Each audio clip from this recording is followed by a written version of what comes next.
en su momento. Nos atiende a esta hora desde Luxemburgo. Vamos a hablar con la economista Noelia Bernal, investigadora del Centro de Investigación de la Universidad del Pacífico, pero además especialista en sistemas de pensiones. Muy buenos días, Noelia. Muchas gracias por atendernos. O buenas tardes, debo decir, para usted.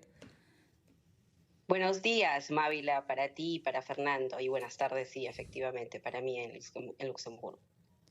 ¿Cómo analiza usted el panorama peruano? Es decir, ya se han hecho algunos diagnósticos, la mayoría de ellos negativos, pesimistas, en torno, reconociendo que se trata de una medida populista. Pero a partir de lo aprobado y ya mirando hacia futuro, ¿cómo analiza usted por dónde debería ir un verdadero sistema de pensiones, un buen sistema previsional, mirando al futuro en el Perú? Y siendo realista, por supuesto, con la capacidad que tienen en este momento los trabajadores formales e informales de poder acogerse a algún tipo de ahorro obligatorio que pueda garantizar como mínimo una pensión digna. Mira, Mávila, la pregunta que haces es muy relevante. A raíz de lo que se ha aprobado, prácticamente estamos terminando de destruir, ¿no?, nuestro sistema de pensiones privado, porque ya es un sistema que no otorga pensiones. Ya no lo otorgaba desde la aprobación del 95.5 hace varios años, y hoy con esos retiros tempranos ya prácticamente nadie acumula recursos para lograr una pensión. Entonces, prácticamente ya no tenemos un sistema de pensiones. Y el sistema nacional, por su parte, está muy debilitado, ¿no?, con pensiones muy bajas y de financiamiento. Entonces, la pregunta que planteas es más relevante aún porque lo que estamos haciendo hoy en día con este tipo de políticas que destruyen el sistema es, no estamos pensando a futuro. Y lo que va a pasar es que todos vamos a llegar a ser viejos. Todos vamos a llegar a no poder trabajar, a no poder valernos por nosotros mismos. Y que como país, ¿qué vamos a ofrecer a nuestros ciudadanos? Nadie se ha puesto a pensar en eso. Y lo que hacen muchos países desarrollados, por ejemplo, y Chile se ha esforzado mucho en la región a construir un sistema encaminado hacia eso, es tener un sistema mixto o de pilares, donde tengas un primer pilar como pensión 65, base, con un ingreso que puede ser poco, pero que por lo menos permite comprar alimentos, digamos, a toda la población. Un sistema universal de una pensión no contributiva. Y sobre eso construimos un sistema con contribuciones, ya sea tipo AFP, ya sea tipo NP o alguna combinación de ambos. Pero ahí el reto más grande que enfrentas, y como bien lo mencionas, es qué mercado laboral tenemos. Tenemos un mercado laboral sumamente informal y entonces, dada esa estructura del mercado laboral, pues un sistema tipo AFP u ONP no va a cubrir a la gran mayoría, porque la gran mayoría no tiene un contrato de dónde va a contribuir entonces. Entonces, tenemos que ponernos a pensar cómo damos un sistema a esta población informal, y eso es lo que está faltando. Señora Noelia Bernal, todo el riesgo que esta ley aprobada en el Congreso genera tiene que ver con la posibilidad de que muchos aportantes decidan retirar 21.400 soles. ¿Por qué hemos llegado a esta situación? Usted ha citado el caso chileno, donde no se ha hecho un retiro de fondos de este tipo. Podemos hablar de otras reformas como Economía en México. Solo en el Perú se ha llegado a este retiro, claro, inicialmente por el COVID, pero ha pasado mucho tiempo desde el COVID. Por eso quisiera saber, las personas de las que se prevé que puedan querer retirar 21.400 soles, reduciendo el fondo global de las AFPs, perjudicando a los que siguen siendo aportantes ahí y poniendo en riesgo su futuro. Todo eso lo sabemos, todo eso lo saben quienes van a hacer eso. ¿Por qué hay ese reflejo de precipitarse y qué sector social lo hace ahora? Puesto que algunos dicen es para las personas que no tienen recursos económicos, pero realmente muchos analistas sostienen que la franja que está en las AFPs es ya minoritaria de nuestra población económicamente activa y no necesariamente son los más pobres. Explíquenos, por favor, por qué hemos llegado a esta situación desde el punto de vista del comportamiento de quienes quieran precipitarse a retirar sus fondos. A ver, Fernando, voy a responder tu pregunta en dos partes. Primero, o con algunas cifras. Recordemos que hemos tenido antes de este último retiro 7 retiros anteriores que más o menos han costado alrededor de 10 puntos del PBI. O sea, el fondo de pensiones se ha reducido más o menos en este monto. 10 puntos.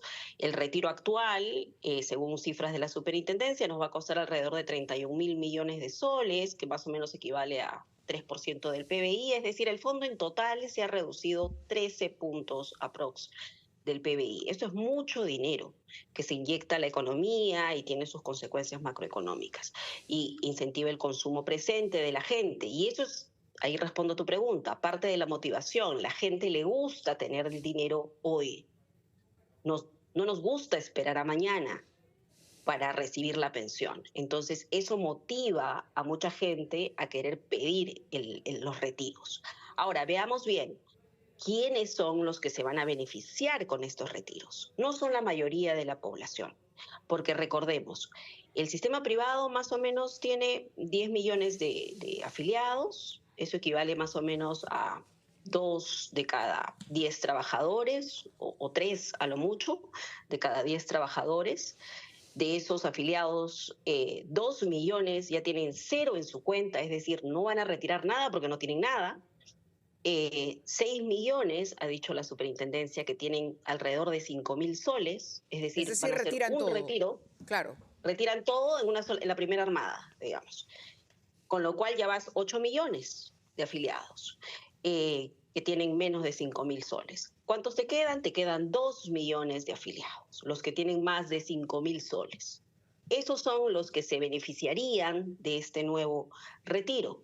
Ahora, ¿cómo son estos trabajadores? La superintendencia nos puede contar mucho mejor de lo que yo les puedo explicar, pero son en su mayoría trabajadores que tienen un empleo, tienen ingresos, son trabajadores de mayores ingresos comparados a los del sistema nacional, comparados a los trabajadores informales, comparados a los, digamos, a los adultos mayores que reciben pensión 65.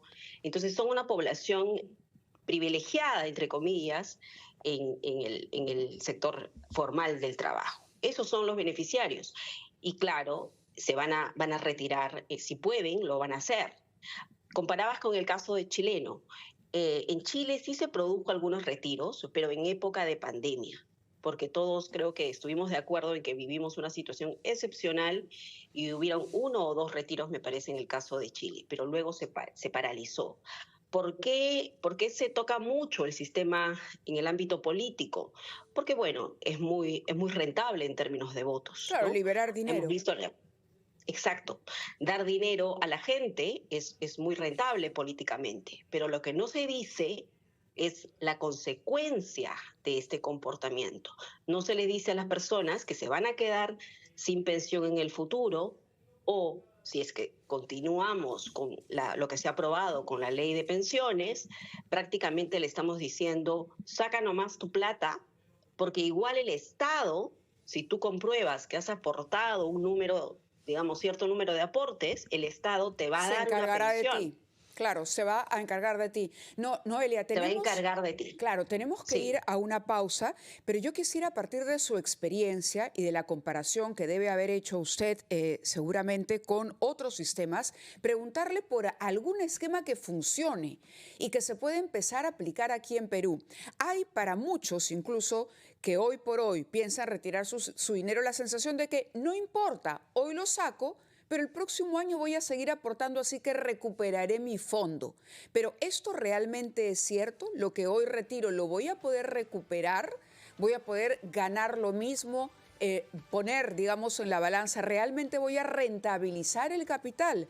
Es decir, no estoy minando mi pensión porque finalmente tengo todavía tiempo por delante para volver a recuperar y seguir aportando algo. Quisiera que nos responda a eso, porque creo que en lo inmediato mucha gente está adoptando esa salida. No importa, tengo todavía 10 años para aportar, así que si hoy retiro algo, mañana lo recupero. Cuéntenos por eso cuál es su sensación ante una respuesta como esta y a partir de ahí, ¿qué esquema vería usted posible a la luz de las alternativas discutidas se puede empezar a aplicar aquí? 8:18, vamos a la pausa y regresamos. 24 minutos de la mañana conversamos desde Luxemburgo con la economista y especialista en sistemas previsionales, Noelia Bernal. Noelia, yo le había dejado la pregunta, he escuchado a mucha gente decir, no importa, tengo el fondo, me alcanza, puedo retirar esto que me permite el Congreso ahora, porque tengo todavía algunos años por delante para aportar y podré recuperar mi fondo. En principio, ¿eso es inteligente, financieramente hablando? La respuesta es depende, Mávila. Ajá. Si eres muy joven, quizás 18, 20, estás ingresando al mercado laboral, tienes toda una perspectiva de crecimiento en tus salarios, eres una persona muy educada, con un buen profile, ¿no? Entonces, probablemente para ese grupo de personas sí puedan recuperar, digamos, lo retirado, ¿no? Porque les queda un horizonte laboral muy bueno de 20, 30, hasta 40 años. ¿No? Entonces, para los jóvenes, digamos, muy educados, esa afirmación podría ser correcta. Pero nos vamos al otro extremo. Imaginemos un señor, una señora de 55 años, 60 años, que le quedan, digamos, pocos años para seguir trabajando. ¿Cómo va a recuperar lo retirado? ¿Cómo va a seguir construyendo la pensión? Lo que va a pasar es que la persona o va a tener cero en su cuenta y no va a tener pensión alguna, o va a terminar recibiendo una pensión mísera de 50 soles, 20 soles, que obviamente no le va a gustar, a nadie le gusta ese nivel de pensión. Para darles una cifra, si uno quiere recibir una pensión de 600 soles, que es la pensión mínima, necesita tener en su fondo a los 65 años aproximadamente 115.000 soles. Correcto. Necesitas haber ahorrado 115.000 soles. ¿Eso qué implica? Si uno hace la matemática básica, implica haber aportado más o menos, no sé, 5.700 o 6.000 soles por 20 años. Haber aportado. Claro. No contemos la rentabilidad, solo aportes. ¿Eso qué implica? Que mensualmente tenemos que aportar cerca de 500 soles. ¿Y quiénes pueden aportar mensualmente 500 soles? Naturalmente, los trabajadores que ganan 1.000, 2.000, hasta 2.000 y pico soles no van a poder aportar 500 soles mensuales. Los únicos que pueden aportar esos montos son trabajadores pues, que ganan 5.000, 6.000, 8.000 soles. Claro, lo más probable, me pongo a pensar, cuando usted nos da el ejemplo de este pozo de 115.000 para una pensión de 600, que sería el equivalente a una pensión en la ONP, ¿o me equivoco? Por ahí estamos, ¿no? 800 soles, más o menos, que es lo que recibes del sistema público. Correcto. Entonces, esa persona llega a la edad de jubilación y dice, en lugar de recibir 600 soles, saco los 100.000 que tengo, o los 100 y pico mil que tengo, y con eso pues me compro un auto y me pongo a taxiar. No lo sé. Es otra lógica. Por eso es que le decía si este sistema está funcionando finalmente, o si ya debemos empezar a mirar hacia otro lado, o proponer otras alternativas. De pronto, otro tipo de producto financiero de repente que pueda ofrecer en efecto una pensión. No lo sé, porque le digo, la alternativa del retiro del 95,5 también lleva a muchos a pensar así. Yo no sé cuánto voy a vivir. De repente me muero y solamente 3 años cobré 600 soles de pensión. Mejor saco mis 115.000 y emprendo, no sé, un pequeño negocio de cualquier tipo. Sí, hay mucha gente que razona de esa manera y depende del caso en el que estemos. Puede ser una buena decisión si uno está con una enfermedad, no tiene dependientes, etcétera, o es muy inteligente para hacer emprendimientos o inversiones. Pero Mavi, la gran mayoría de trabajadores no logra financiar ese pozo de 115.000 soles. La gran mayoría de trabajadores se jubila con pensiones de 300 soles, de 200 soles, ya ni siquiera con pensiones, porque ya, claro, lo retiraban, ¿no? Pero se llevaban la mitad de ese fondo con Claro. suerte, ¿Y qué es lo que ¿no? se puede Entonces, ese hacer, era, señora perdón, Bernal, para evitar que al final de la vida profesional la pensión sea demasiado baja y que eso desanime a la gente y haga perder confianza en el sistema de las AFPs? ¿Cuál es la solución? hay dos tipos de soluciones o recomendaciones, una de corto plazo y una de largo plazo. La de largo plazo, Fernando Mávila, no hay más solución que educar a tu población, a tus niños, a tus jóvenes. Porque con una buena educación, esos niños, esos jóvenes van a ser mejores, van a conseguir mejores trabajos, van a ser más productivos. Y eso es el camino que han seguido los países desarrollados. Con sus sociedades más productivas, los trabajadores encuentran mejores trabajos, tienen mejores ingresos, mayor estabilidad laboral, más formalidad y contribuyen por mucho más tiempo con mejores salarios y tienen mejores pensiones. Esa es la solución de largo plazo, por lo tanto la recomendación de política es hay que invertir en nuestro sistema educativo. Yo quisiera Y la solución preguntarle, de corto, sí. si es que me lo permite, puesto que estamos al borde del tiempo, usted está en Luxemburgo, tengo entendido en este momento, que es un pequeño país de 700.000 habitantes, uno de los ingresos más altos del mundo. ¿Cómo es que se gestiona el sistema pensionario en un pequeño ducado como es Luxemburgo en el centro de Europa? Bueno, aquí el sistema es en su mayoría público, ¿ya? Tienen sus sistemas de beneficios definidos, el equivalente a la ONP, digamos, pero poco a poco, dado que su problema aquí es de envejecimiento, porque tienen una sociedad más envejecida, están incentivando a través de exoneraciones tributarias a que las personas se busquen, digamos, voluntariamente sus propias AFPs, ¿no? Ahorren por sus propias cuentas, porque los gobiernos lo que van a hacer, no solo en Luxemburgo, sino lo que están haciendo en otros países de Europa, es arreglar sus sistemas públicos haciendo básicamente dos cosas: subiendo la edad de jubilación, es decir, te pago más tarde la pensión, y segundo, te bajo los niveles de pensión, porque no me alcanza la plata. Porque las personas viven por más tiempo. Entonces, ante esos cambios en sus sistemas públicos, lo que están haciendo simultáneamente es incentivar tributariamente a que la gente ahorre para su propia vejez, ¿no? Entonces, porque no hay más receta, digamos, Claro. Fernando Mávila. O es el Estado el que te da las pensiones y te las regala, como en este caso que tenemos ahorita en el caso peruano, pero eso Bueno, cuesta y regala, va a no, ser no una... tanto como regala, no, no, es, es, es un derecho que se adquiere cuando uno cotiza, no es un regalo, ¿no? Sí, Fernando, totalmente de acuerdo, pero el regalo me refiero al monto que te está dando, porque si uno retira la plata ya no tienes fondo y entonces ¿de dónde se va a financiar tu pensión? ¿No? Entonces, ese es el tema. Y la única manera de financiar las cosas es eso, con deuda pública, emitiendo deuda, o si no, cobrando más impuestos. Entonces, digamos, la plata no crece en los árboles. A eso me refiero con que los sistemas de pensiones, cualquier cambio tiene que pensarse muy bien, de modo que no cause un problema en las finanzas públicas como lo estamos haciendo nosotros. Y Retenemos solamente para entonces. responder tu pregunta, Sí. me preguntaba sobre las soluciones de corto plazo ante nuestro problema de pensiones en Perú.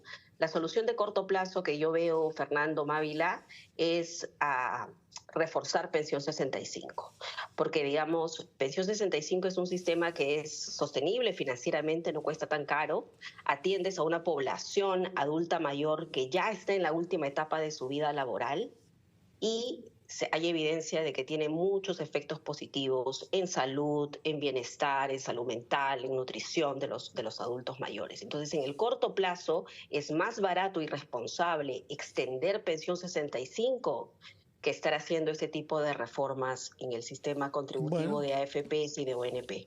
Tomamos nota de lo que nos ha dicho al final, reforzar pensión 65 para sincerar una situación de muchos compatriotas que no recibirían de todas maneras ninguna pensión que les absuelva, que les resuelva sus problemas de subsistencia. Muchas gracias, señora Bernal. Será un gusto recibirla acá presencialmente cuando vuelva usted de uno de los países, como hemos dicho, más ricos del mundo y más conocidos por la racionalidad en la gestión pública. Muchas gracias y muy buenas tardes para usted.